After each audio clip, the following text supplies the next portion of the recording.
अव्हां पहिरीं सिंधी ॿोलीअ जे बाइख़्तियार इदारे खे कीअं ॾिठो आहे? सो अव्हां जेकॾहिं माज़ीअ ते नज़र विझो था त इदारो कीअं हुयो ऐं हिन वक़्तु कीअं आहे, अव्हां जूं कोशिशूं छा आहिनि?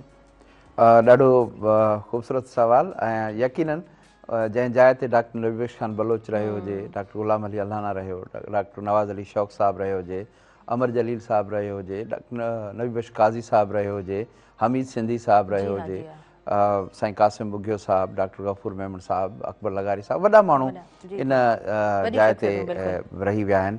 उते मुंहिंजो अचणु मुंहिंजे लाइ यकीनन हिकिड़ी ऐं ख़ुशबख़्ती सम्झां थो जो उन जाइ ते आहियां। सिंधी ॿोली जे बाइख़्तियार इदारे हर दौर में ॾाढो ख़ूबसूरत कमु कयो आहे, पंहिंजे वित ऐं वस खां वधीक कमु कयो आहे।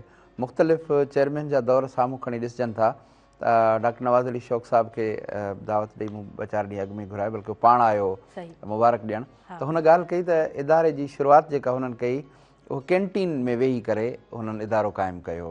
सलाम उन्हनि माण्हुनि खे आहे त जिन कैंटीन जे उनखे स्पेस खे थोरो ख़ाली कराए उते टेबल ऐं कुर्सी रखी ऐं कमु शुरू कयो।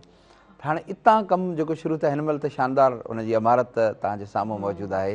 हिन वक़्तु स्टूडियो असांजो पंहिंजो आहे, असां कई किताब छपाए सघूं था, किताब अचनि था, इंसाइक्लोपीडियाऊं अची चुकियूं आहिनि, लुग़तूं मुख़्तलिफ़ असांजे इदारे जी तरफ़ां अची चुकियूं आहिनि। त अॻु आउं सम्झां थो जिते मौक़िया कोन हुआ या घटि मौक़िया हुया, बजट तमामु थोरी हूंदी हुई। डॉक्टर शौक़ साहब बि ॿुधाए पियो त असां वटि मुख़्तलिफ़ बैंकूं वग़ैरह ईंदियूं हुयूं त असां वटि अकाउंट खोलियो या जेको आहे त असां उन्हनि खां ॿियो को बि असां उन्हनि खां जेको आहे सो इंट्रस्ट कोन वठंदा हुआसीं, सवाइ इन जे त असां को सेमिनार करायूं त उन में चांहि वग़ैरह जो जेको ख़र्चु आहे उहो तव्हांखे खणणो आहे। त ईअं असां जेको आहे सो हुननि ईअं इदारो क़ाइमु कयो। हिन वक़्तु इंटरनेशनल कॉन्फ्रेंसिस थी चुकियूं आहिनि, जर्नल 2 तहक़ीक़ी जर्नल हिन इदारे मां अचनि पिया। मुंहिंजी बि कोशिशि आहे त जेको कमु थियलु आहे उहो अहम आहे पंहिंजी जाइ ते, पर हिन वक़्तु जेका वक़्त जी ज़रूरत आहे, AI जो दौरु आहे, त हिन वक़्तु ॿोली खे जेके मुख़्तलिफ़ चैलेंजिस मौजूदु आहिनि ऐं जेको नौजवान मोबाइल खंयो वेठो आहे हुनजी दुनिया हाणे श्रिंक थी मोबाइल में अची वई आहे, उन में सिंधी ॿोली हुनखे कीअं आसानी सां मुहैया करे ॾेई सघिजे, इन ते मुंहिंजो कमु घणो फोकस हिन ते आहे।